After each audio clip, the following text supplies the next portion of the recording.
पूरे भारत द्वादश ज्योतिर्लिंग में ओंकारेश्वर ही ऐसा ज्योतिर्लिंग है जिसके दर्शन के पश्चात कोई महानदी का दर्शन होता है, जिसके तट को छूकर कोई महानदी बह रही है। आप काशी जाएंगे गंगा जी दूर हैं, आप उज्जैन जाएंगे क्षिप्रा जी दूर हैं, आप सोमनाथ जाएंगे समुद्र है, लेकिन ओंकारेश्वर ही ऐसा ज्योतिर्लिंग है जिसके दर्शन के पश्चात कोई महानदी का दर्शन होता है।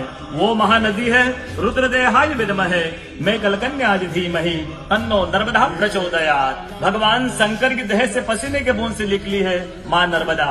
भारतवर्ष में जितनी नदियां हैं सब उत्तर दक्षिण, दक्षिण उत्तर की ओर बहती है, लेकिन माँ नर्मदा उदय से अस्सी की ओर बहती है, पूर्व से पश्चिम की ओर बहती है।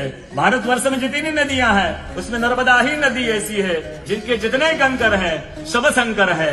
नर्मदा पुराण में ये भी कहा गया है कि नर्मदा जल के स्पर्श होने से जो शिवलिंग निकलता है उसको डायरेक्ट ले जाके पूजा कीजिए, उनको प्रतिष्ठा की आवश्यकता नहीं है।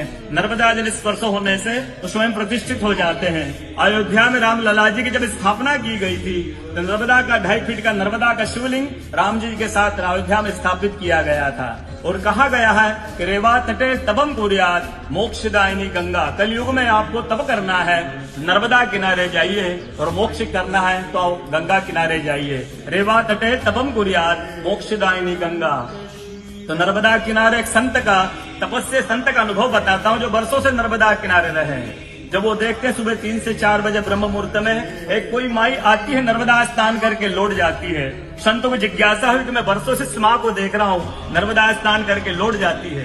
संत ने कहा कि कल मैं माँ से पूछूंगा, स्नान करके लौटेगी। वो माई सुबह 3 से 4 बजे ब्रह्म मुहूर्त में स्नान करके लौट रही थी। संत ने देखा माँ स्नान करके लौट रही है। संत दौड़ते गए माँ को साष्टांग दंडवत प्रणाम करके पूछा है माँ मैं वर्षों से आपको देख रहा हूँ, अब नर्मदा स्नान करके लौट जाती है, माँ अपना परिचय दीजिए। तो माँ अपना परिचय देती है, मैं गंगा हूँ, कलयुग में शुद्धिकरण के लिए नर्मदा स्नान करने के लिए आती हूँ।